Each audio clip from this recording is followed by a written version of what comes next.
We're rolling. We're rolling? Okay, cool. Aloha, mother fathers. Welcome in. Another episode of the Side Hustle Podcast. That's going to be my new thing now. I hope you're okay with that. I'll live with that. Does the hat kind of speak to... Sure. And you even, we can't show your feet, but you even brought in the Crocs from Hawaii, too. Yeah, I got the little... I don't know what those things are called. They have like the little things we had last week on the show, too. I got the palm tree in the one. I got the shark and the... This is a wrestling show, so it's called props. Yeah, it's called props. These little things here. Oh, there you go. Yeah. I haven't washed these yet because I have the sand still on it, so I'm trying to think about warmer days.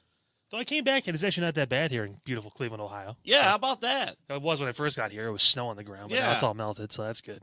Yeah, there you go. Hey, do me a favor. Can you let me know, did the groundhog see his shadow? Boy, you want to talk about lies in America. People still like watch that. Between the groundhog, yeah, you want to talk about lies, right? Pete's in the background. Don't you fucking talk about my groundhog. Man. No, the only thing I can think of with Groundhog Day is I keep seeing the tweet every year, and it's of course every year because it's Groundhog Day. No Bill Murray waking up. No, but the that they should they should announce a sequel to Groundhog Day and just release the original in the theaters, which would be fantastic. Which would be hilarious. That's a great idea. I should trademark that. It's been around. I see it every Groundhog Day. People post it on social media, and I'm like, you know what? I would actually probably pay to go see Groundhog Day in a theater. It's weird. They have like no like previews for it. They just said, hey, it's gonna be a fresh experience, whole new way to put out a movie, and it's just the same fucking movie. But you should already know the storylines. You should already know that it's the same movie. It's the same movie. You should jump in. You don't need no preview package. You just jump right on in. And you know what, though? At the end, Bill Murray's like, ha, ha, ha, ha. It may do better than some of the recent Marvel releases. So that's a problem. I like these movies too. The problem is now it's popular to hate on Marvel because it's not what it was. It's like I like the Marvels. I thought it was a good movie. I saw that is it true that there's superhero fatigue now? I think so. See, I think that's the problem is because there are so like the original like MCU stuff up through Infinity War and Endgame. That was great.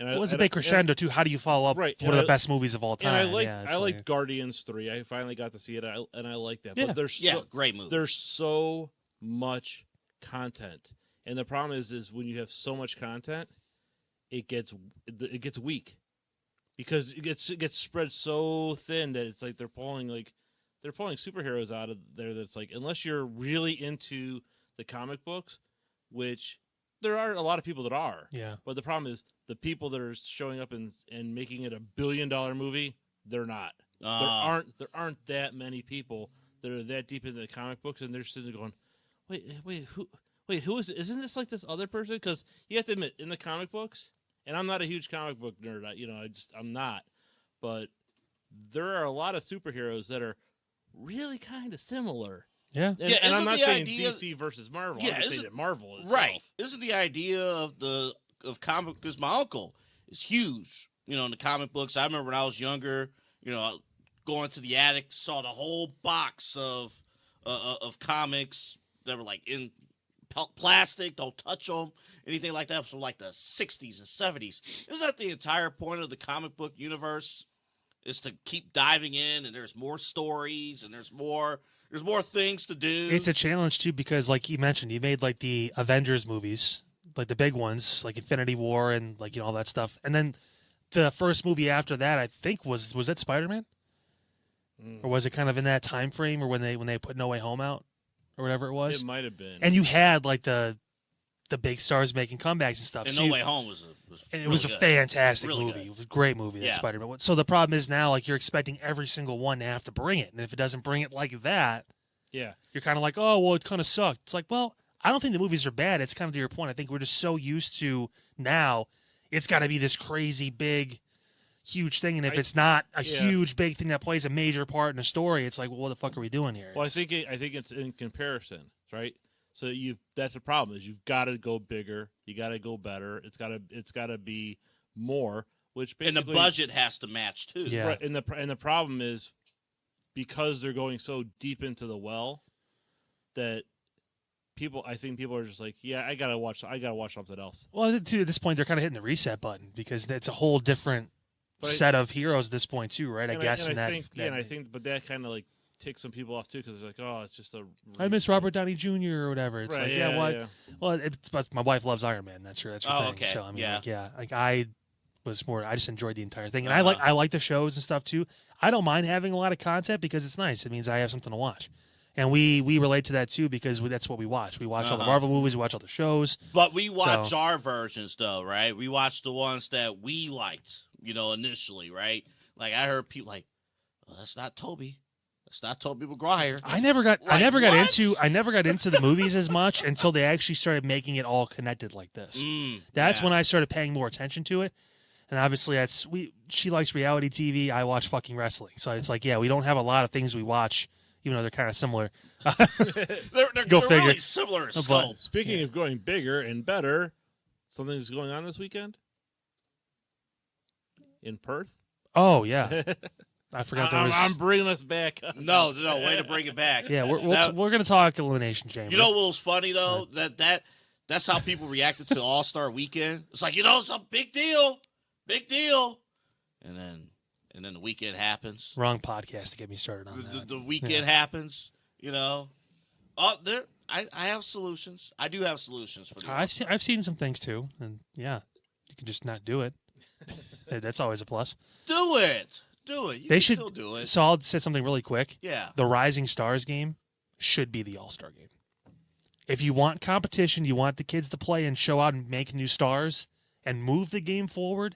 That should be the main event. I will tie this in somewhat to what wrestling used to be, and really more so MMA. The Ultimate Fighter, I think, has always been... I haven't watched The Ultimate Fighter in years. But they have like 35 seasons or whatever it is. Right. Yeah. When it first came out... my God. On Spike TV. Yeah, the Chuck Liddell and I had those on DVD. Yeah. One of the all-time great shows, and it legitimately built superstars. Forrest Griffin and Stephen Bonner, that fight at the end still, I see that in my dreams. That was amazing. Bring a version of Ultimate Fighter in basketball terms to the NBA. Have them actually beat the living shit out of each other on the court. I would do that. You get Meta World Peace on one end. Not the fight in college we saw last week. People are pushing each other. Yeah. At the end of Sacred Hearts game. Yeah. No, make this legit. I want someone hitting someone in the face. You get Ron Artest on one end. You get Ben Wallace on the other hand. He had a huge right hand punch on that melee. Which is nuts because he's lefty too, which is insane. Yeah, but the dude went right on the floor. Tri-C's finest, Ben Wallace. He went right on the floor. Oh man! But I think the NBA should do something like that, though, like some kind of a series where, hey, look, you want LeBron to build a team, you want Stephen Curry to build a team, voila, and you go eliminations, do one-on-ones, and then boom, the winner gets an NBA contract. Could be a G League night thing or something, but you get an NBA contract. I'm sure the owners are really going to appreciate paying that person a lot more money all of a sudden. That's going to go great. I'm sorry, governors. I apologize. Jesus. So The Rock came back at Hollywood. It's not really Hollywood Rock. It's Floral Rock. With his dumbass tank top he was wearing that was open. It's corporate Rock who can't. It's a robe with a tank top robe. That's what it was. He had the strings on it. Yeah. You didn't like it. No. I was stunned. I thought this was amazing. I thought, we saw with The Rock on Friday, I was just sitting there. He started talking about trailer park trash. He ripped the fat guy for, having herpes or whatever. It was great. Nostalgia for you. I get it. And I get it, yeah. Isn't that part of entertainment, though? Yeah, well, I'm not saying there's just wrong with it. I'm just saying I didn't like it because there's a reason why we like Drew McIntyre right now, right? What he's saying, all these things, it's true. It makes sense. You can go down a rabbit hole into one of his comments, he's not lying. He's kind of right. The Rock's flat out lying about Cody Rhodes. That's the big difference with all this. It kind of leaves it half open. To say that you had your chance and you blew it. He beat the shit out of you last year when everyone knows Cody had Roman beat multiple times and it was a screwy finish with the bloodline. And I get it. It's the heel thing. But the problem is the best heels make sense. And it all actually is that's why McIntyre is about to get this World Heavyweight Championship match at WrestleMania and doing the best work of his career because he's not been wrong about anything he said. It's all been right. Everything he's talked about with Punk, with his situation and all that stuff too. You may not agree with him, but we can also take a step back and go, I mean, I get why he's pissed. Like, But it makes some sense. I mean, he's going about it kind of a shitty way. He's being an asshole, but at least he's telling the truth. He's not lying. I mean, is Rock really lying? Cody just won back-to-back Royal Rumbles, and he said he doesn't deserve to be in the main event of WrestleMania. But that's not a lie. That's an opinion. That's not a lie. He's treating it like that's the truth. That's what our politicians do all the time. So then he's gearing up for his next field work. Then good job, Rock. There you go. There you go. Can't wait to see you run as an independent and get 12% of the vote. Congratulations. He's doing fantastic. He's doing his job. He is framing. He's not lying. He's framing. The frame is open. That's the problem. It's not a closed frame. Of course, and that's by design. If he could button that up with an actual reason why Cody doesn't deserve, besides the fact, he lost last year. Oh, so he didn't just get his ass beat by Brock Lesnar for 3 months and work through that, go through the War Games match and win that, then win his second straight Royal Rumble. But he's still not. He doesn't deserve to be there. His moment's passed, right? Rock didn't do that part of the research. He brought up the Utah Jazz thing. Thank you for the board member doesn't fucking watch the product, so we just found out too. That's fantastic. Bullshit. Isn't that how all corporate members go in America? Unfortunately. They only watch the important stories. They don't track your day-to-day progress. Well, the problem is most people weren't in the actual business they were doing before. And That's the point. That's today's America. It's frustrating because Drew McIntyre is a better heel than The Rock. That's my problem. The number one heel in the company right now is not Roman Reigns. It's not The Rock. It's Drew McIntyre.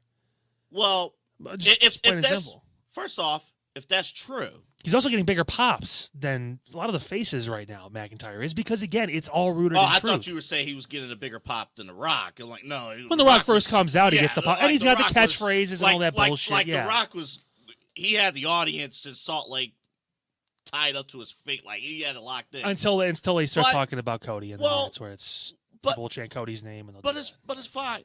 Yeah. First off, if McIntyre's getting more of a reaction as far as being a heel, first off, that's a good thing because we're building stars for the future. WWE is building somebody for the future. I can envision now Drew McIntyre having that world title for the next 6 months, 7, 8 months. I can envision Drew McIntyre carrying that show and having great feuds. So first off, on the McIntyre part, that's good. That he's doing fantastic work. Back to The Rock. I think we have to define a little bit of the difference between lying and framing. Did Rock go out there and say that Cody didn't fight Brock? Well, I don't know if you can acknowledge Brock Lesnar these days, but that he basically said he didn't. He hasn't earned anything. He had his chance. He failed.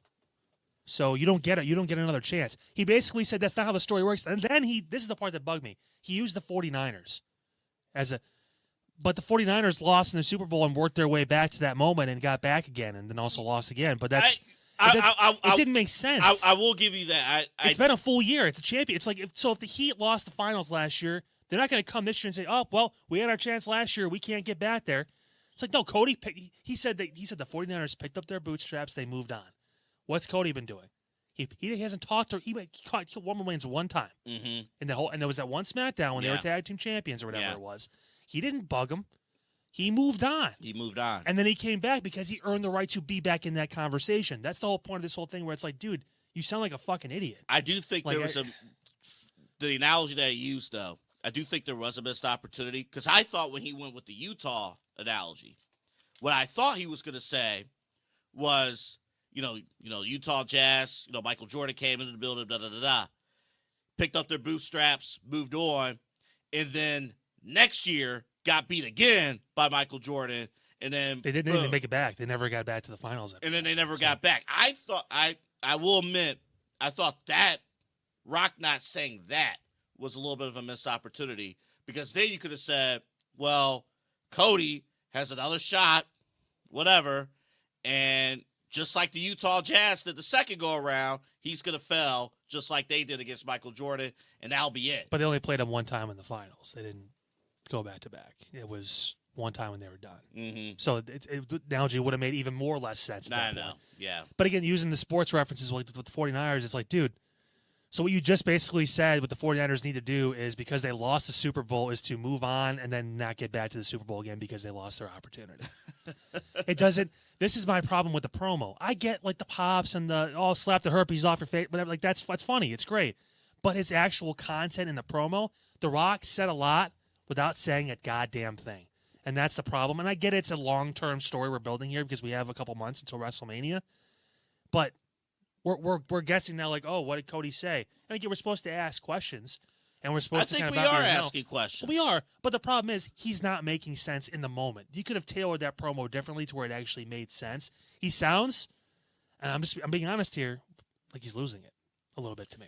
He's not losing it. He's not losing the crowd. The crowd work's always going to be there because he built that over the years before the Attitude Era. He's always going to be over. That's not the problem. He's not losing it. It's just a matter of context. He was stuttering a little bit over there too, but that's beside the point. Well, but again, Maybe he should write his promo on his wrist again. Stop it. It's just a matter of context. It's not right? popular taking shots at The Rock too. I understand. I get it. But at the same point, I didn't like what I saw. Well, the first job was entertaining. And great job, by the way, too, making Roman Reigns look like a secondary person again. Good job. Yeah, Isn't that part of the story? So that the story now? Is that Roman feeling slighted by Rock turning face? Is that what we're going for now? I mean, are they hell bent on making Roman a face again? Something's going to happen. It has to. Otherwise, what the fuck are we doing? Something's going to happen. I mean, yeah, Roman has taken a second seat. That's what you want your champion of over 1,300 days to do is, take a seat, take a back seat. But that's bound to happen. When you have the Rock. Bound to happen. Yeah. Is Hogan taking a back seat to any of these fuckers? Is San Martino taking a backseat to any of these guys when they were champion? I get times are a little bit different, but still, man, that's not fucking happening. First of all, I'm sorry that Roman can't develop more of a dialogue in his promos than acknowledge me. Whose fault is that? I mean, literally, whose fault is that? The problem is when Roman. If we backtrack this feud 20, 25 years ago, if it was Stone Cold and Shawn Michaels, and Hulk Hogan came. Forget the history for a second. Hulk Hogan came over. Forget that WCW existed for a second. Hulk Hogan comes over while they're building Stone Cold and Shawn Michaels in 98. Okay. You think Stone Cold's taking a back seat to Hulk Hogan in the promos? No. No. And Roman has even more of a point because he's been champion for 3 years. So it's like, and Stone Cold was just trying to make a name for himself at that point. But Stone Cold has more of an on-air presence, even back then, than Roman. Roman does. The problem is he's doing this voluntarily. He's being like, okay, yeah, let's roll with it. Like because it's The Rock, it's family, that stuff too, and obviously The Rock is a big star. So he understands this is not going to be Rock's not going to be here every week. So he's trying to give him that platform because again, it's less work for me. Cool too, fine. I'm still me. But the problem is, in that whole thing, he's getting overshadowed to the point where it's like, do we care about Rock and Roman anymore? Do we want to see Rock and Cody at this point? Well, but I think if we're criticizing that Roman is getting overshadowed, I don't know who else to blame in that scenario than Roman. Which is fine. You can do that. I don't know who else to blame. Well, Rock is out there. Yeah, I mean, Rock is out there to do his job. Yeah. All the characters that's out there is there to do their job. Also, argue too, you really didn't need The Rock for this. Like, if you weren't going to do Rock and Roman at WrestleMania, which is the match everyone has wanted for multiple years, I mean, you could have kept him impartial as a, listen, man, your family, I respect that, but at the same point, and if you're going to build that match next year, that's how you do it. I told you, the special guest referee is our most viewed clip on TikTok for a reason, because it makes the most sense. It's how he can flex his muscle and be involved in the match without being in the match. But you can't have The Rock present without him talking. Which is fine. He could host a segment between them too, where they're okay, we're going to do this, we're going to do that, whatever. Think about this though, Kyle. We still have a month, 5-6 weeks until Mania. There's still a lot of unanswered questions. We're going to get some at EC too. We still don't know what Cody said to him. What Cody said to Rock. No. We have no clue. And they just keep avoiding it. And until we find that answer, this story will be incomplete. We still don't know. If Cody came to The Rock and said, I had my shot, it's your turn, I understand, that's one thing. Then that obviously makes more sense for The Rock to say that. So this is not like concrete, like I think it's going to be terrible all the way through. I don't. I think it's going to be good. I'm just saying that promo in that moment for me was like more holes than circles, man. I don't know. Like it felt very incomplete as far as what he could have done to set up the next phase through it. Unless Cody just goes on a rampage, and he needed to do it on Monday. I thought something was going to happen Monday, but they had the match instead with McIntyre, which we'll get to in a moment. But then now they're moving on to EC with him and Seth with Grayson Waller. So Grayson Waller can get a set. So hopefully they address some of this. I imagine the next stage, and you have the Seth Rollins portion of it too, and I imagine the next stage of this is going to be Saturday. Me personally, I had no problem with The Rock's promo on Friday. I think it was just a necessary get him out there. For those who knew him as a heel 20 years ago, 25 years ago when he was corporate Rock, yes. It was great. It was the insults. Yeah. And then for those who didn't know The Rock, because you have a new generation of fans who have never seen The Rock in this phase, I think this was a great introduction to The Rock as a heel. And that was the number one thing they needed to establish on Friday, and they did. The story will come. Yes, there are flaws in the story itself, but the number one job from last Friday was establishing The Rock as a heel, establishing The Rock as, oh my God, this is a change of character, but here's why there's a change of character, and I thought they were hugely successful in accomplishing that goal. If he left out the Cody doesn't deserve it part, which we all know is bullshit, then I think it would have been a great promo. But that's getting the most reaction. The entire premise of his character right now. The herpes comment's getting the most reaction. It's the most retweeted thing. It's funny, but the thing you're getting out of it is his reaction to what he said about Cody. That's what you want. If you're following at the end, when he said, "I'm going to do everything I can," want. when he said, which was a good line, "I'm going to do everything in my power to make sure you walk out what you are," which is a loser. That's fine. Can I point out something about that? And I'm not going to point out the obvious, like, oh, well, the way the camera was shot, he pointed, whatever. Because The Rock likes to point in his promos too. Let me Right. tell you something, little buddy. He did. Go back and watch Paul Heyman. Watch Heyman's reaction. We've known for the last 4 years now, 3.5 years. Paul Heyman is fully invested in Roman. Mm-hmm. Still is. Yeah. Even with The Rock involved, even with no matter everything that's going around. See, everybody's talking about The Rock pointing at Roman. No one has pointed out that Paul Heyman saw that too. Paul Heyman, go back to that tape. Paul Heyman, when the way that it was shot, when Rock pointed at Roman's direction, Heyman caught that and saw a bit of concern. He displayed a bit of concern in the direction of Roman. Pay very, very close attention to Paul Heyman's role in all of this. Pay very close attention. I think he is the one guy. While all these other things are going on, Jimmy Uso now is doing his own thing, but they got to do it. Whatever, fine. Whatever. He's doing his own thing. Solo's a huge obstacle. A huge obstacle right now. Watch Paul Heyman's involvement in all this. I think that's going to be. Paul Heyman will put this story over the top because of how he's reacting. And watch Roman's initial resistance.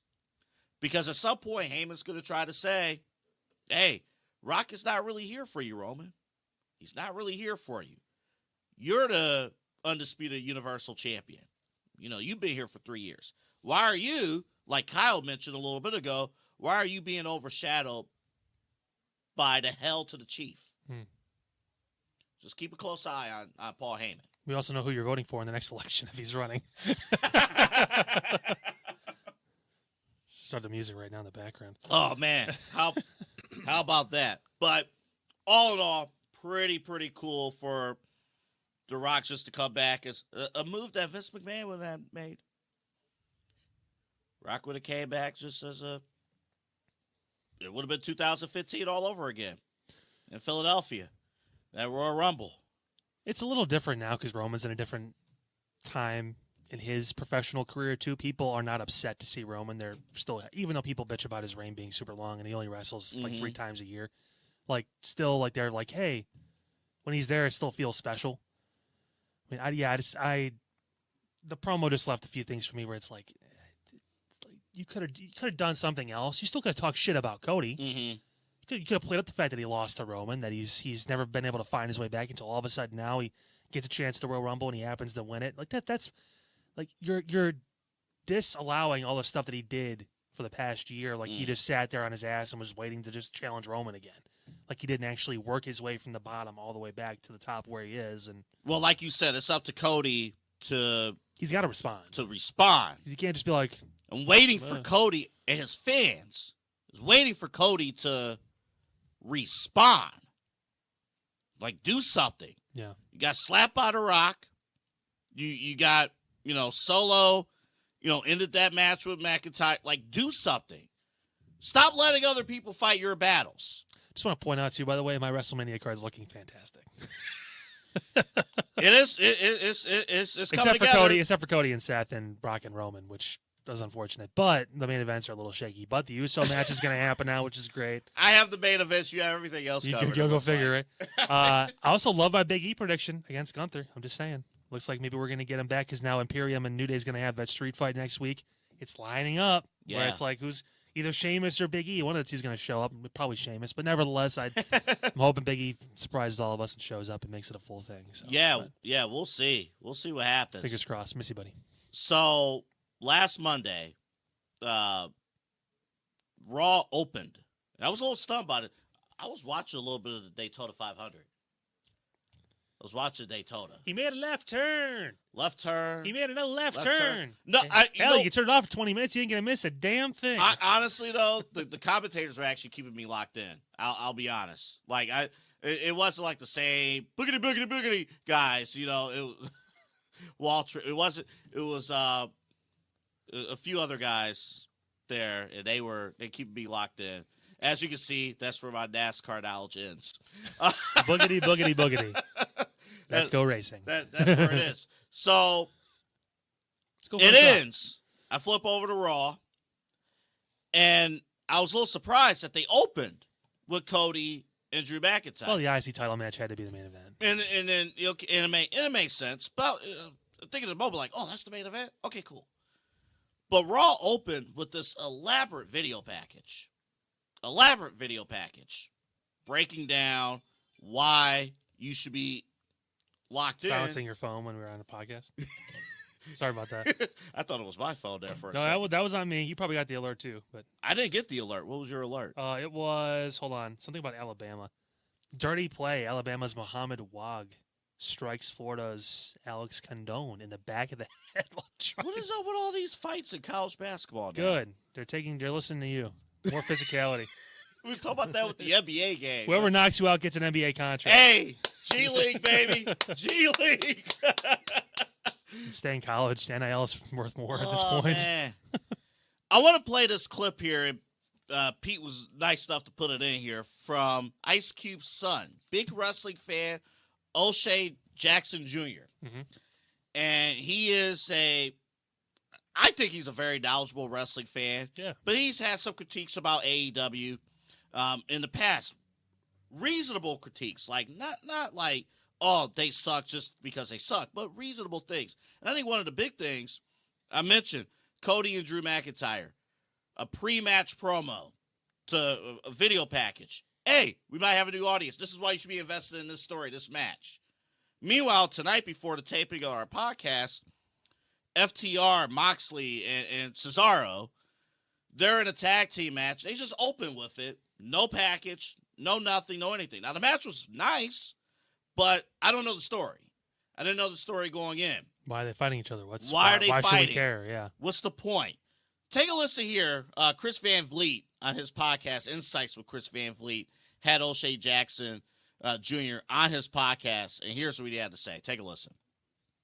If I'm watching someone on AEW and I ask, who is this guy? I don't need you to tell me I'm not a real wrestling fan, to tell me how could you not know such and such who did Who gives a damn? Like, I need you. All right, inform me, bro. Or at least have your programming in a way to let people know why you should love this dude, why you should fuck with this guy. That's something that I feel like is missing. Conan, when I was on his podcast, he brought up, when you watch UFC and they give you a little backstory about this dude, backstory about that dude, what this guy's had to go through, what he's done, and vice versa. And then they put him in a room and they cuss each other out. And then by watching those videos, you've picked a side of who you're with. That's missing from that. What they have is this niche group of people who watch all of these wrestling shows, and they're already in the know. So when they see these names together, it is a dream match for them. But you're trying to sell this to American television, baby. You got to movie that up a little bit. You got to give me some cinema to follow, something to hold on to besides the announce team running down a list for me while this dude's walking down the ramp. And I feel like that's missing. And when you are trying to get involved and trying to really give something a chance, and when you question it even a little bit, and you get 80 no-faced accounts coming at you, at any given time, you're like, man, fuck this noise, bro. Like, I'm cool off of it. If y'all like it, I don't. And I don't want that. I have people over there that I'm cool with, It's great. Very telling. Yeah. Very telling. And I like what he said about the UFC thing, because even with UFC, I don't know all the fighters at UFC, but if I'm watching UFC 299, all right, here's this person, video package, what they've went through, here's why they're fighting, boom, here comes the fight. It's lazy for today's booking when you have the resources and you're not using them. This is all part two. Again, the wrestling in AEW, there's some guys I have issues with, but for the most part, a lot of the guys and girls, it's good. The matches are good. Yeah, the FTR match that I was talking about, the match was great and went to a draw, and like, okay, cool, that locked me in. But again, if I can't get through the first couple minutes, if I don't know the story, and I move on to something else, why am I watching it? You're not getting me back. There's no investment in there. Even if someone tapes it and watches it later, they're like, it's a good match, but like, who's John Moxley? Like, oh, is it the guy that was on WWE at one point? Like, they don't know. And that's the problem with them. They just assume everyone knows, and if you don't, you get chastised and yelled at, and you get shot down immediately. Like, you don't, like he said, like O'Shea said, like you're not a fan. Mm-hmm. So, no, I'm a fan. I just don't know who these guys are because your promotion is 4 years old, and a couple of these guys maybe wrestled for WWE at some point. That's how I kind of know, but they were doing a different name. Why is their name changed? Like, you have questions, and this is where the AEW fans says, we need to watch, and they'll answer them for you. It's like, how many shows do I have to wait before you're going to tell me more about this guy other than just a quick little list while he's walking down to the ring? Well, fitting, Tony Khan responded. Oh, Jesus Christ. Anyone who criticizes AEW, by the way, is obviously a Satanist, so this is going to be great. So he responded to O'Shea, tweeted here, said, you might enjoy checking out new experiences, plus entire worlds of international graphs out there. I think learning about them is fun. All wrestling is awesome. I hope you enjoy whatever you like. And maybe someday you'll be interested in wider circles. Made no sense. Maybe one day you'll like it. Maybe one day is what he basically just said. Sometimes you may not like professional wrestling. Who gave this kid billions of dollars? Like, some of these billionaires, man, they're just like ridiculous. I don't understand like how they function as adults. Like, you may not like professional wrestling. What the fuck? But you like movies. You like TV shows. You like stage shows. You like entertainment. You like stories. And a great story draws you. They say this about songs. You can lose somebody in the first 15 seconds of a song. If you don't like the first 15 seconds, first 13 seconds. I'd say first like 5 to 10 of a song. You can kind of tell. That's it. The vibe of it. That's why when you do the previews, when they put like song previews and stuff, at least they before Apple Music and Spotify and all that, like you got the catchiest part of the song playing, that 30 seconds, whatever it is. You're like, oh, it also gives you that decision point of like, do I want to download the full thing? Do I want to listen to it all, or do I want to just move on? Like, it's. And here's the thing. So again, and people, like, oh, you only compliment WWE, which is not true. Which is not true. First off, you listen to the first 20 minutes of this podcast. Not true. But these were the mistakes that Vince McMahon made in the past. Hey, we have, we're booking the world champion, and we know what the world champion's doing. But the mid-carders, we're booking the show while the show's going on. Yeah. So there's no consistency. They don't know what's going on. The story one week, that's why there's 50-50 booking. Somebody like Chad Gable, no direction. Somebody like R-Truth, let's sit them out there just to be funny, but there's no story behind it. There wasn't an investment if you weren't a top 4 or 5 guy in the company at that point. It was very much just kind of like, yeah, you're just floating around. And if you start to catch on a little bit and I notice it somehow or someone brings it to my attention, then maybe I'll look at you twice. Yeah. But for now, just do your thing. Yeah. If we care about you, we'll send 20 writers to write your story. Unless you mess up. Unless you mess up. Then I'm going to fire your ass. Yeah. Yeah. Yeah. So. Then you go to the other company. So. Give a lot of credit to Triple H and just paying attention to top to bottom. The lowest person on the card, Cedric Alexander and the other dude that was in Hit Row or whatever, Ashante the Adonis. Yeah. They're getting video packages. They have a direction. They have character. They're allowed to, it's a formatted type thing where it's bullet points, but it's still like, go just be yourselves and be a tag team. Like, R-Truth is the greatest example of this because R-Truth in the past. He hasn't worked in 6 years. Yeah. And all of a sudden now he's on every single Raw and some SmackDowns. R-Truth in the past, let's sit him out just to be funny. Yeah. Randomly. Let's just sit him out there. He gets beat up. That's it. There's a story arc here. Now, I'm not saying it's perfect. I don't know. I don't like R-Truth being involved in championship level matches and things like that. He may be in the Miz might be getting a chance. I'm talking about interfering, judgment, things like that. But that's a minor complaint.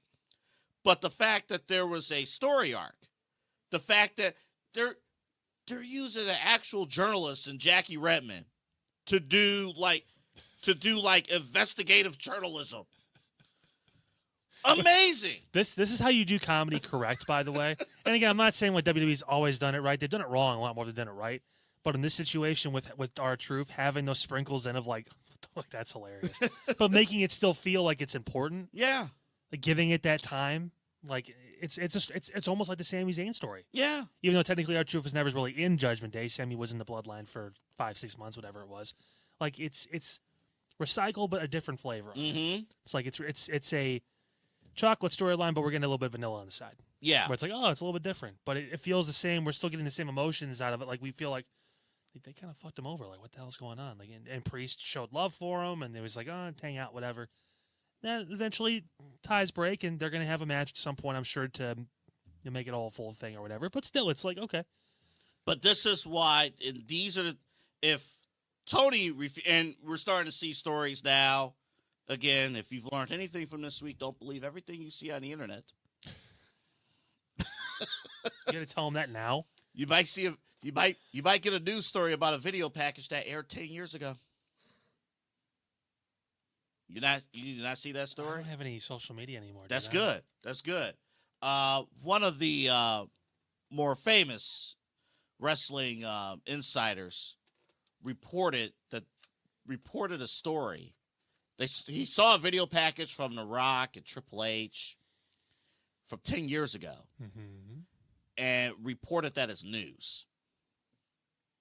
Was that a Rousey WrestleMania storyline thing? Was that when he got slapped or whatever it was? Or? No, this was the backstage segment or whatever. Oh. That's what that was. And they said The Rock stepped back or something or whatever. I don't have the Dave Meltzer newsletter, but Don't waste your money.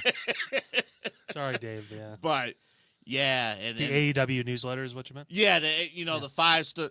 The Seven Kurt star. Angle doesn't deserve a 5-star match. He was never over. But Kurt Angle was never over. Kurt Angle. I don't know if he has a future in this wrestling. I don't even know if Kurt Angle's a Hall of Famer. Did he give Undertaker and Shawn 5 stars for either one of their WrestleMania matches? Nope. Yeah, well, there you go. That's all you need to know. Nope. The second one I could see objectively like not being a 5-star just because it wasn't as good as the first. But the first one, dude, that was a good fucking match. Wasn't much better. Kurt Ever. Angle. And look. Angle and Shawn. Great Nope. match. Not 5 stars. Angle and Lesnar at WrestleMania. Not 5 star. Well, the botched shooting star press, I understand. They but added still, to it a little bit. It was kind of like, holy shit, that's but like, still, wow, there's your oh my god moment in the middle of the match. Yeah, I mean, but shit. still, not 5 stars. Yeah, well, there you go. That's all I need to know. Yeah. But the Bucks can get a 7-star match for super kicking someone 45 times. So there you go. How about that? No bias at all. How about that? The production of WWE has really ramped up too. They're doing things like this more. They fire Kevin Dunn. Yeah. Or mutually split. Mutually. Yeah. They brought in somebody from ESPN to take his place. People weren't happy about that at first. They wanted to be a wrestling person. Yeah. And what has happened since? All of a sudden, this random Raw from Anaheim, California seemed like the biggest deal. Just saying. Because it's also being open to doing these kind of things, like the video packages and building up other people on the show, even if they are not necessarily in the main event. Like or in WWE in general. Or fuck. Well, just like hyping up, like, you know, yeah. We're going to call out Conor McGregor, just cuz. Well, technically they are, because TKO is all one umbrella. That's what I'm saying. But that's what I'm saying. That was not the case in the past. Great spot to use it. Got a Yeah. big pay-per-view coming up on Saturday, pre-month event, whatever you want to call it. I mean, people eyes are on it. They know Cody's going to be there. They know Jay's going to be there, all that stuff. Like, okay, well, let's see what's going on. And he's live in the crowd, taking his shirt off and still talking when McAfee's trying to break it down afterwards. Cole's the like, what the hell's going on? telestrator. That's stupid. I get what they're And doing. here's Solo eyeing the Adam's apple, and then boom, Don, he's done. he's done. He's done for the cat. Yinzer Pat McAfee. Love you to death, buddy. You're hilarious. They're figuring this out. They're evolving their presentation. Now we'll see how AEW responds. They won't. They'll get a new. I believe they're getting a new set. Oh, They're getting a new set, Kyle. oh my God. New set alert, baby! Holy shit. WWE brings in The Rock. Dynamite gets a new set. New set, baby. Big business. Equal. Big business. That's 5 stars. New set. No video package. You already know the story. You know who these people are. You know who they are. It's like the comic books we were talking about at the beginning of the show. Just jump right in. You know the story. Don't start at square one. Start at square 50. Yeah. Who cares what you missed? Who cares? It's good wrestling. Who cares? How dare you miss volume 20? Like, you know the story already. It's they have a large pizza at AEW, right? There's a large pizza they bought from your local favorite pizza place, Domino's, Very Pizza Hut, curious whatever. where this goes. And they have 4 slices of the pizza, and it looks great. Like, it is fantastic. Pepperoni is perfect. Cheese is nice and cooked well, baked to perfection. Sauce is just fantastic. And the other half of the pizza has actual trash on it. That's what we're dealing with here. They only care about half of the product, and even then, some of the matches aren't necessarily great either, just because they don't understand and weren't trained properly in the wrestling business. I'm not saying you have to be WWE trained. I'm saying just good training in general from people. You have to be at the Performance Center to be professionally trained. I'm just saying, like the Bucks, Kenny Omega, these guys, they were never trained anywhere. They don't need to be trained. Oh, right, because they're great athletes, right? They're the best. They don't need to be No, trained. he's the best wrestler in the world. They don't need people to come in. Like they already they got butts and seats. Kenny Omega is closer to having a pee fetish than he is to being a good wrestler. Sorry. And that's a Brock Lesnar joke, and I'm going to leave it at that. Pete, was that analogy of 5 stars? Diverticulitis. Come on, man. Oh man. That's the Roddy's trending. Oh, Next thing you know, you're going to finally touch some of those girls in Japan. Hey man. Hey. I would not be surprised. Rio's actually 12.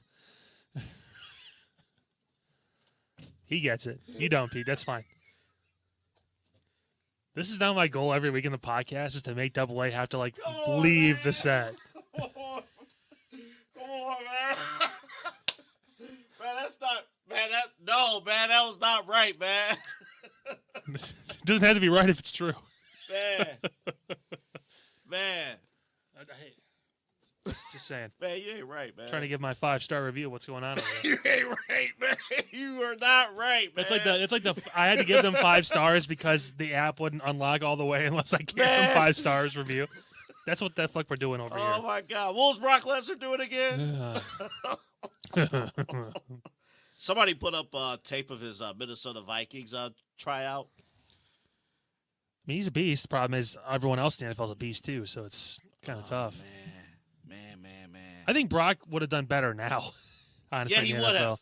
He would have. The physicality and all that stuff. He also get kicked out. He's practically, going to be Ryan Shazerian people left and right, but still, it's Yeah. We're going to dive more as the weeks go on this Vince McMahon thing because we're now seeing stories. We're seeing a couple people show up on News Nation. And then there's a dispute, too, about whether or not, like, the lady that showed up on News Nation is actually a legit friend, of Ashley. Can't ask her, unfortunately. Can't ask her because her daughter says something on Twitter. I think her daughter's now in college. Says something on Twitter. Like, that situation is a mess. I told you before. She's not going to be the only one that comes out and says something. Well, and now, John Cena was on Howard Stern. Now, John Cena has a target on his back with this because He's always defended Vince. And he kind of did so here with Stern. And it was, how do you judge a man's character? It was odd. Well, because his I'll- relationship with Vince is very professional from a standpoint of all they talked about personal stuff, I'm sure. But Vince wasn't going to John and going, I got a girl for you. That kind of because he knew John was married. He knew John has principles. He knew John doesn't want to be part of that. And if he did bring it up, John's like, dude, like, let's talk about this. Or like, how's Shane? How's Stephanie? Whatever. Like, he'd probably divert the conversation somewhere else. It's also the negligence part of things. I've seen more. That's the big part. I've seen more things about Stephanie lately that's been concerning to me. Yeah, well, real quick with John, he has been involved with publicly, and we don't know what's going on behind the scenes, but publicly, He's friends with Vince. he had a dinner while this stuff was going on with Vince. He had a dinner with Vince, And a Vince's double date and whatnot. Whatever that was, yeah. Which Vince is a manipulator too. He could be lying to them as well. Like, oh, I'm dating a young girl. I'm in good shape, pal. What? It's like, I could pull 24-year-olds or whatever. But like you see Cena's reaction, and then Randy Orton's reaction. Randy Orton's reaction was more of, fuck you. Vince did all these things for me, but if what I'm reading and all this is true, Randy's also a Triple H guy. Like, let's be honest. yeah, If he's going to give one guy credit for his career, it's not going to be Vince. It's going to be Triple H. Yeah. It's going to be that. He's also in a weird spot too. Triple H, just because of his Let's placement not in the run family. from that. No, I mean, he's going to have, at some point, he's going to have to answer some questions. Whether Yeah. it's in some sort of cases or trials or whatever it is, he's going to be under oath at some point and have to answer some things. There is, hopefully it doesn't come to this, there is a world where if he is involved, He's out. then he's out. If Triple H is involved, and we don't know, we're just saying there is a scenario in place. Who would have thought the person that looks best out of all this is Shawn fucking Michaels? Could be Shawn Michaels. And then, Like he's the one that looks, the guy that was just on pills and just awful in the 90s could be possibly the future CCO of WWE at some or point. maybe not. The Rock. It could be Rock. No, Rock and Vince are. No, but or you got several board members of TKO. It could be anybody. They want to have. It could be Nick Khan, for all we know. When it comes to that position, I think they want it to be a wrestling person. As in the board of TKO wants that person to be, because they are very in flux with talent. So if you bring in like, he's CEO at Best Buy. It's They're not going to do that. But it has to be somebody that has ties to it. It can't just be, here's Joe Smith from, he worked in Silicon Valley for 40 years and did all this crazy, and he's really successful. And now he's going to be the face of what WWE's doing. Well, it's like, the only thing, though, is that we don't know what TKO, they're still new. This merger is still new. Mm-hmm. And, so we don't know. For all we know, Dana White could be appointed. He could be doing both. Wouldn't that be something? But I mean, I don't think. I mean, that's, I don't think. especially with The Rock on the board too. I think he'd be more of like, okay, let's find somebody that it would if The Rock wanted to take that on. He wouldn't do that. He would be the one that would say, let's find somebody that has this kind of background that can handle this job and knows what to do. Because if Triple H is at fault in any of this as well, or knew about it, whatever it was, at least he understands the business. Yeah. So they want to try and find someone that understands the business, not someone who just understands business, who understands this business. Yeah. And how to book, how to talk to talent, how to have that relationship. So yeah, we'll see. We'll see. I don't know. We'll keep up to task. I hope to God that it's Vince just lying to everybody, which is very possible, and he kind of led people astray and all that stuff. But Stephanie looks worse. Shane looks bad. The Stephanie is in trouble. I think there's going to be some people that are going to be knocking on her door pretty soon. Whether it bleeds over into Paul, who knows? But Stephanie's she's gonna have some things she has to work out and has to respond to, because there was, I guess, at one point I read up there was a possible push to get Vince out in 2006 that was at least talked about or staged or something like that, but maybe it was more about Stephanie knew what happened and she was trying to get him out of the spotlight instead of trying to like make it like, we're firing you, getting rid of you, turning you in. It's like, no, we're just trying to get you out of here so you can go live a private life. Vince wasn't going to do that. And again, you can't watch the McMahon character without just thinking about, he's actually living out how life was backstage. It's so hard. Here's the problem, too, with all that. So I know I kind of went after Stephanie a little bit when I went off on Vince before, but what can they do in that situation? Because all the power he had in that company, even when they were publicly traded, he was still the chairman of the board, and he still basically ran the company, and he had board members in his pocket. So he was getting votes if there was going to be votes regardless. And he owned the majority shares too. So it's kind of like it's tough. Well, you can't really do much with that. You can't. You can't. So even if they wanted to get rid of him, even if she tried to get rid of him, you can't. So and even what do you do then? Do you go and just yell? Even in a time period where you are answering to shareholders, he's still the majority. At the time, he's still the majority shareholder. So it's a very tough situation, because then what do you do after that? Do you go public? And Vince has all those resources and stuff to bury all this stuff, and he did for so long. And blackball you out of the business. He essentially blackballed Shane for years. Is there a possibility that Shane was like, Dad, what the fuck are you doing? Yeah. Like, I don't want to be a part of this. Why was Shane out of WWE for 8 years? At the end of the day, the same statement I said before about Vince holds true, is that he is a master manipulator. And his ability to talk people in, it's well documented. Convincing wrestlers who will go into his office for a meeting to flip their script 100%. And like, I didn't talk about doing any of what he said to do. Yeah. And now I'm all the way on for it. Roddy Piper, real quick, then we'll get to the chamber predictions. Yeah. Roddy Piper, he was on a video I saw on this was years ago. He was mentioning he didn't have a good relationship with Pat Patterson. Yeah. And he was starting to go down a path where he's like, well, I was young, 15, 16, 17 years old. I was once a pretty boy, and then Pat Patterson. And then he slipped in and said it was an uncomfortable situation. And then the interviewer tried to press on it a little bit. It's like, nah, I can't get it. It's also a code in wrestling too. Like you shut up. You don't say anything. You just move on. Yeah. Kayfabe, that kind of stuff. Yeah. Which is fine for like the product, but when it comes to like real life shit, like, I mean, you can't be afraid to say something at that point. Like, I know repercussions come down, but it's tough. It's tough when it's not going to be easy. Yeah. When WWF is the big show in town, and we're not talking WCW in terms of where the big boys play. This was the WCW back then was. 80s. It was a regional promotion. Was on the soundstage. Yeah. 605 on TBS. It's not the same as competing at Madison Square Garden. All right, next podcast we're going to debut. You're going to have a list. I'll bring that back. And then I'm going to. I thought about today. We're not going to have time to do it today, but this week in pro wrestling history.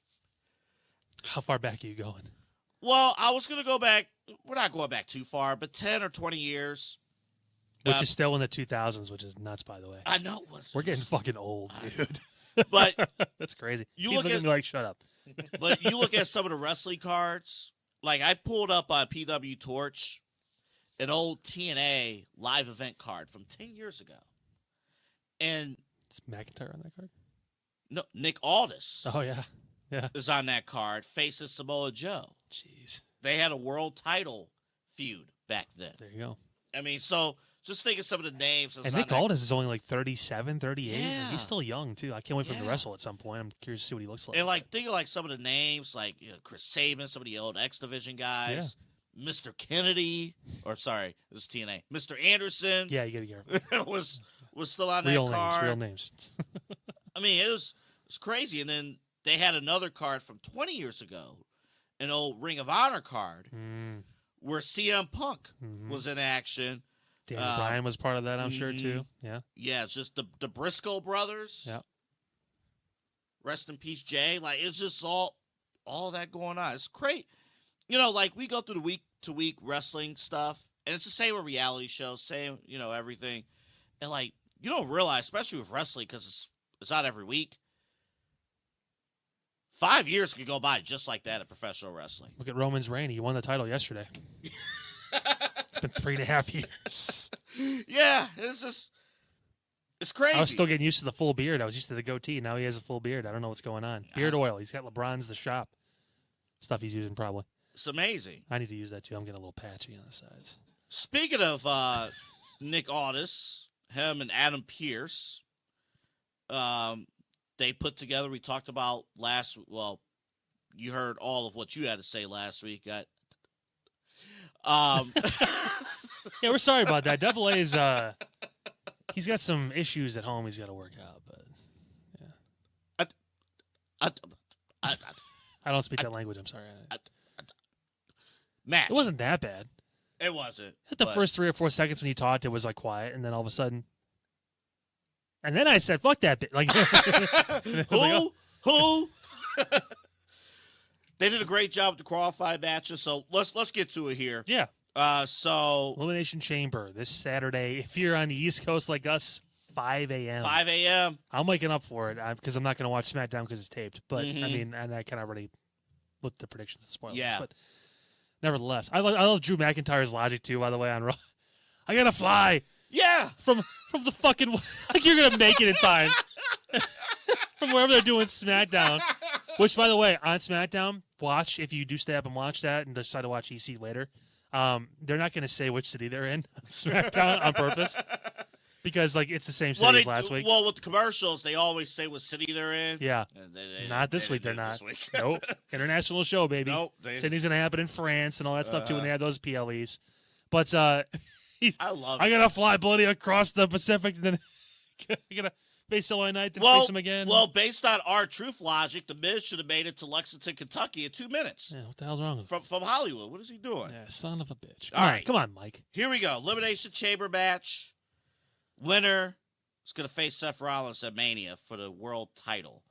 Drew McIntyre, Randy Orton, Bobby Lashley, LA Knight, Kevin Owens, Logan Paul in the chamber. Yeah. Also, we do not know the chamber order for either No, they match haven't. either. They haven't done that yet. Yeah, I'm guessing it's probably going to be a random draw, or maybe at the press conference they're going to have tomorrow or whatever, or Friday. Yeah. Mhm. They may announce it then, possibly as like a big thing, like Can we make a case for anybody other than Drew McIntyre to win this match? you can. I mean, like, so it's Logan Paul. No, he's already a champion. You're not going to do that. Kevin Owens, no. Lashley, he's going to be with Karrion Kross. They're going to do a full, group and group feud. That's looking pretty good for WrestleMania too, unfortunately. LA Knight's a possibility because I've heard rumors they're moving off of Logan Paul and LA Knight now for some reason. So he outside chance, not a great chance, but an outside chance. Randy Orton taking a loss is strange because he hasn't been pinned yet since he came back.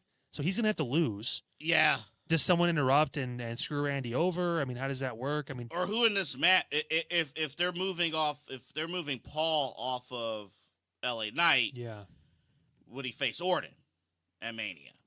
probably going to be a good match. And that could be where you go. Yeah, could Logan Paul pin Randy Orton in the match? Dude, that'd be the biggest. RKO, and then Logan Paul's out of the match. Or Logan Paul RKO's Randy Orton. How about that?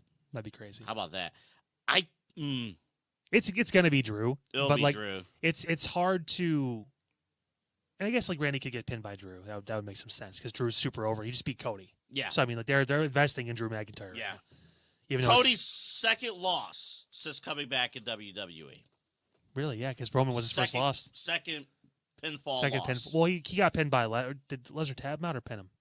I think he pinned him. Tap. Oh, he tapped out. I think it was. Or did he pass out? I think it was a pass out. Okay. Yeah, submission. Yeah. So. But pinfall. This is a second. So obviously that should tell you all I need to know. That kind of put the cart in front of the horse a little bit on that one for that, but still, I could see LA Knight making sense. I could see Randy Orton possibly because Randy and Seth would still be great, but they're building the story of Seth versus Drew, and then Damian Priest is in the background. Yeah, that's all I'm saying. There you go. I guess for me with that match, trying to look at the names, you could make a case for Logan Paul. Maybe you could, but you could. You want to make that its own thing with the U.S. title. Yeah. I think you don't want to put that title versus title thing because no. Yeah, like you can make a case, like if be relevant, whatnot. It'll be a good reward for Logan Paul, but yeah, Drew McIntyre. Drew McIntyre. All right, the women's one. All right, here we go. Becky Lynch, Bianca Belair, Liv Morgan, Tiffany Stratton, Naomi, Raquel Rodriguez. So, the sad part is there's only really two choices here, unfortunately. It's either Liv or Becky, I think. And it's obviously the one choice is a lot bigger than the other choice, unfortunately. Liv is more of a Backlash match, not a WrestleMania match yet, whereas Becky is a WrestleMania match. You can make a case for Bianca or even, not Tiffany, unfortunately, not yet. She's getting there, but not yet. She still feels like the smallest person in the ring, even though she's tall and she's got the persona and all that stuff, but she doesn't feel big enough yet. And Raquel obviously was thrown in because she was thrown in. Her and Rhea can have a great match. Yeah. And I think there's still... Triple H still wants to make Raquel a star at some point, but this isn't her year. It's not her time. Not yet. Not yet. She needs a little bit more character development. Yeah. Not just smiling, happy. She needs to be a heel. She does. She was presented as like Big Mama Cool or whatever it was too at one point. Yeah. Let fucking be heel Diesel. Yeah. Let her be that. I just know her back is impressive. Great back. Know that. Most people have good backs that wrestle, but nevertheless, hers is the best. I guess, yeah. They only zoom in on hers every week. They should have booked her like they're booking Nia. No, she's gotten hurt, so obviously they haven't been able to do that. I gotta say this though. She's doing well. I'll give her credit. Nia's picked it up. These 6, other than Bianca, did not look good on Monday. Think Bianca looked good? In terms of that 10 o'clock quarter hour. I think Becky held her own. I think Becky was fine. She was making little comments. And I'm starting to get a little concerned about Becky.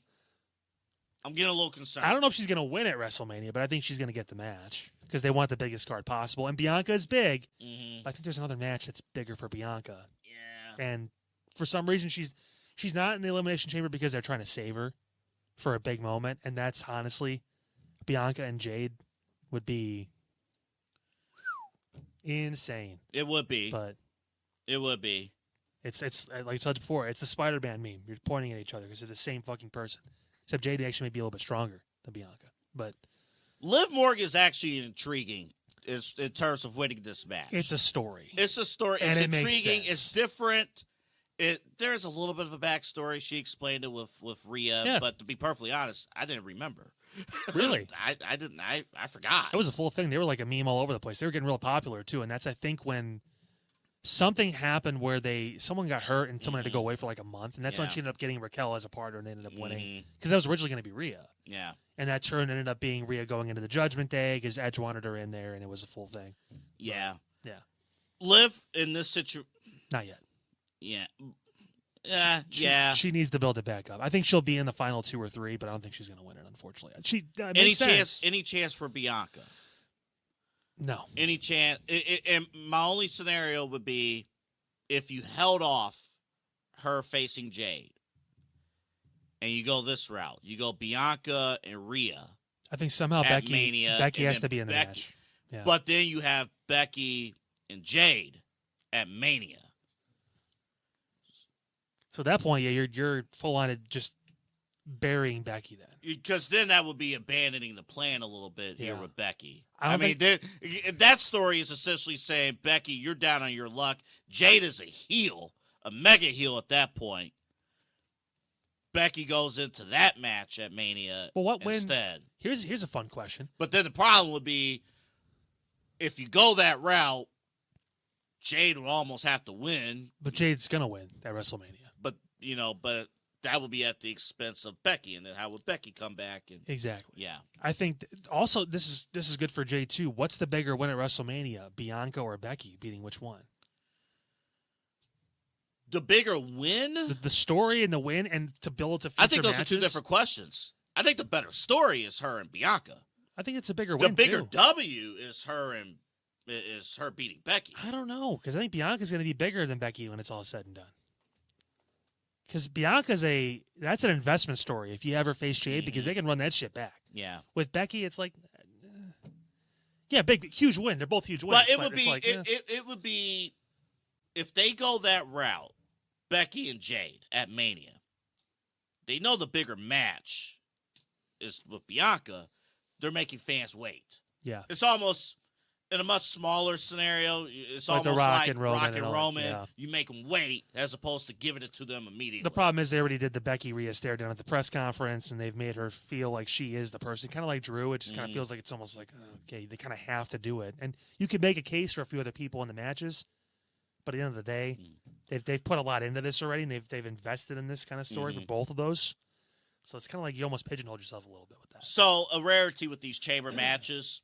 We know Who's going to win both of them. Pretty much. Becky and then Drew. We know that. Those people from the UK are just cleaning up. I know. Yeah, how about that? Great. Speaking of a predictable match, women's world title, Rhea versus Nia Jax. Is it? This is a Vince move. Have her lose in her home country. In the main event. In the main event. Jesus Christ. Rhea's probably going to win, but the problem is she has not looked good at all against Nia. Nia's beaten the living shit out of her multiple times. And Rhea's had to jump on Nia a few times, and Nia still beat her ass. And hopefully by design, right? And Nia just took out all 6 of the women's. They should have had Rhea come out after that if she was there. I don't think she was. I think she was home. Mm-hmm. Part of my plan, right? Go away for a little bit, take a breather. Yep. Stop getting your ass kicked by Nia every single week. That kind of thing. She listened to the vacation plan. Good shit. But nevertheless, well on you, mate. But it's Triple H is investing in Nia Jax big time. Like he's First off, over big time. First of all, Nia saved that segment on Monday.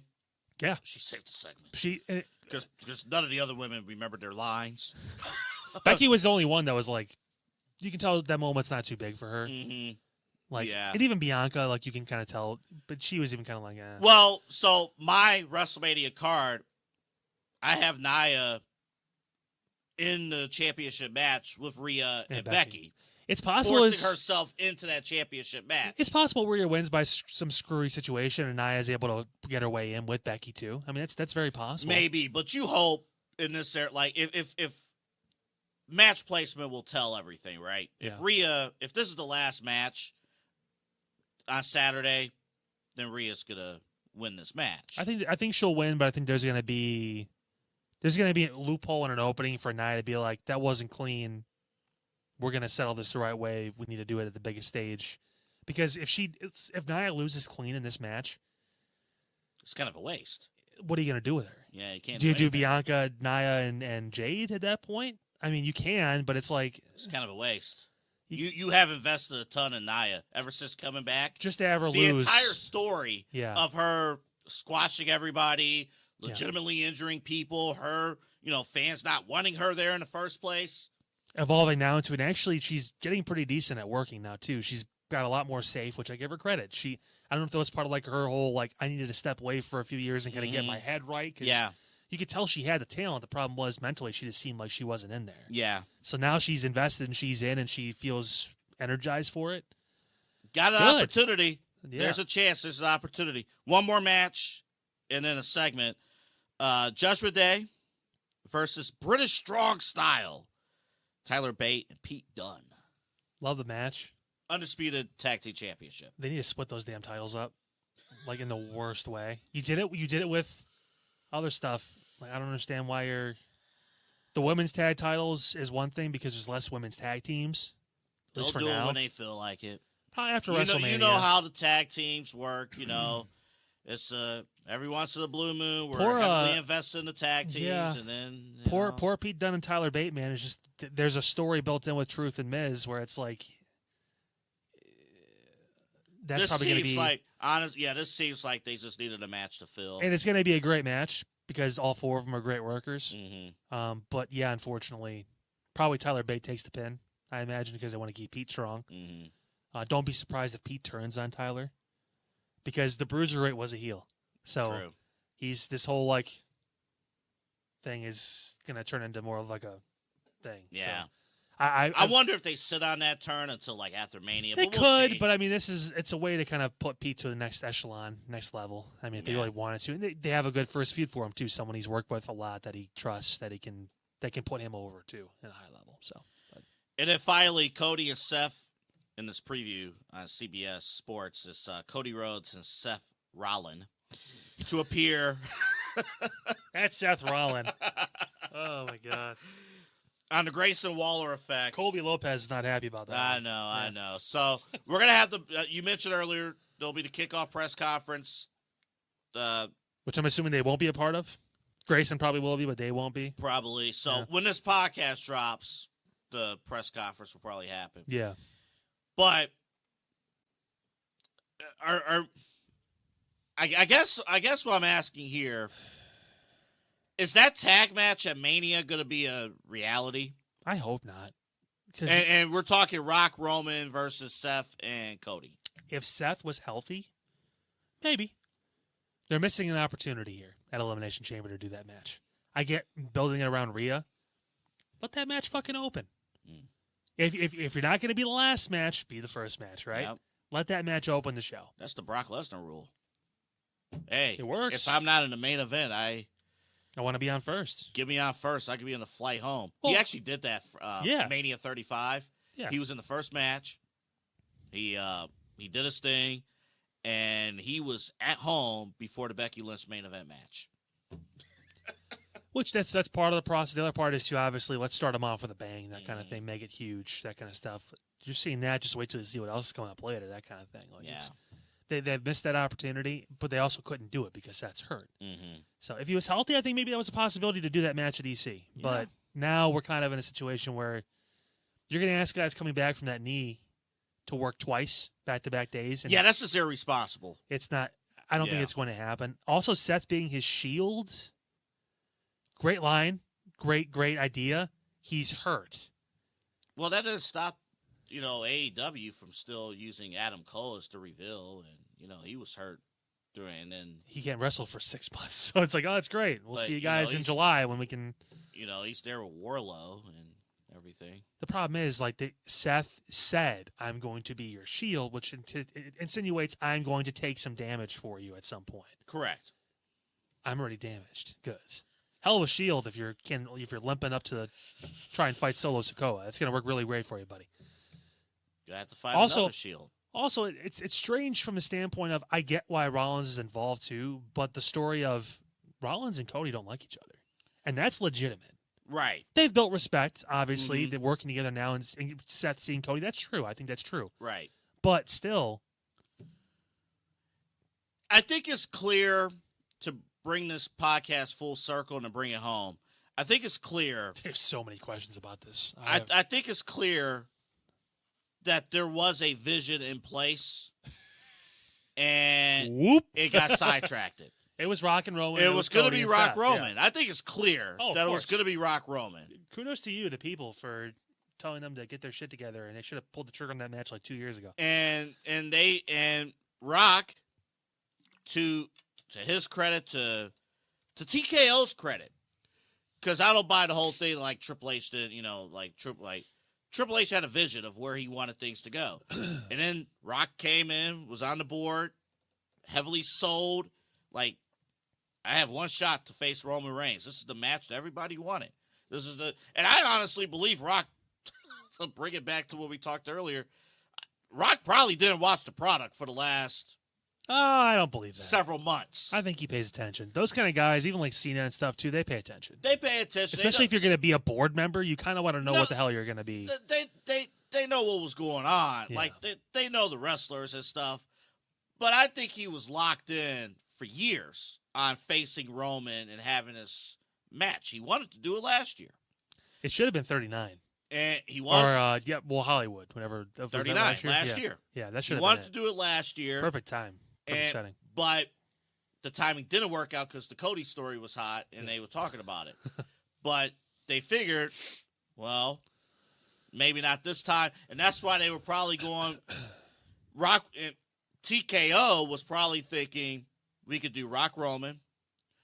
We could have Punk and Seth do that, and Cody and kind of Cody and Cena, something like that. Yeah.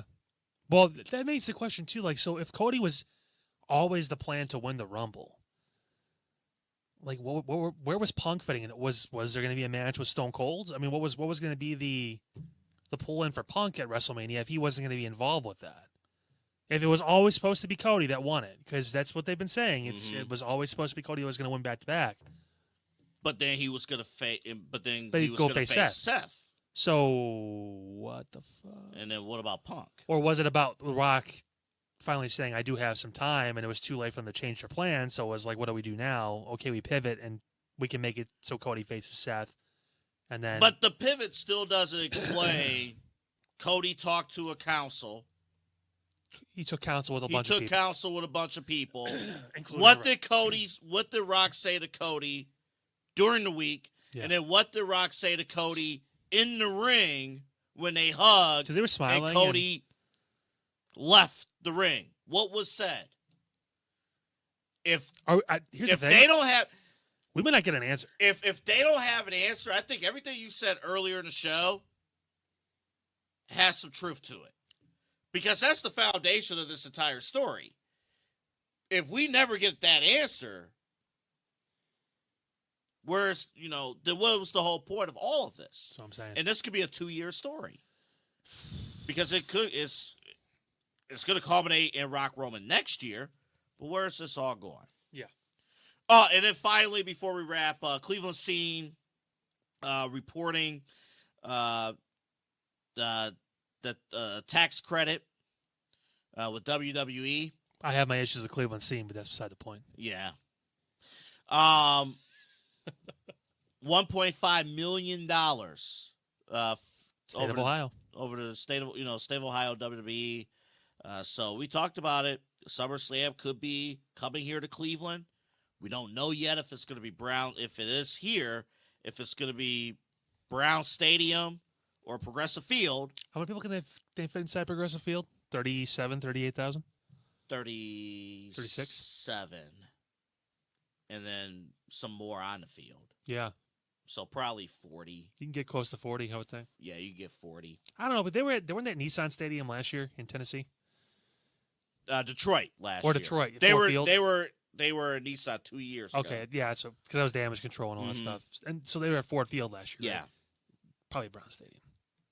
If they want to make it really feel big, and you want to try and fit in, I don't know how many Brown Stadium fits, 70, 80,000, whatever it is. Yeah, you can get close to 80,000. Yeah, close to 80K in there. Yeah. I mean, and you will sell those tickets. Like there'll be plenty of Yeah. people that want to go to that. Yeah. So That won't be a problem. and I'd be one of them. I'd like to go Yeah. see that. I think So. Pete would go to SummerSlam at Big Brown event. Stadium. Second biggest event of the year. Well, technically third if you count Royal Rumble is bigger than that, but I would consider going. Yeah. Yeah. it'd be a good experience. Yeah. There you go. Tell you guys' company to spring for some tickets Yeah. or something like that. You guys are connected. Yeet. You gotta buy him the Make shirt. that happen. And you gotta buy him that shirt. Uh-huh. Tell Rebecca to get him that shirt. She got you one. Yeah. Tell her to get me one. What the hell? I think Nick Chubb will be in the match for his contract. There's a Deshaun Watson joke in here. I'm just gonna leave out. I've said enough controversial things tonight. I think we're good. Well, I think if the side hustle becomes the main hustle, we're in deep, deep, deep trouble. That's up to you, isn't it? You at home. Good night. See you guys.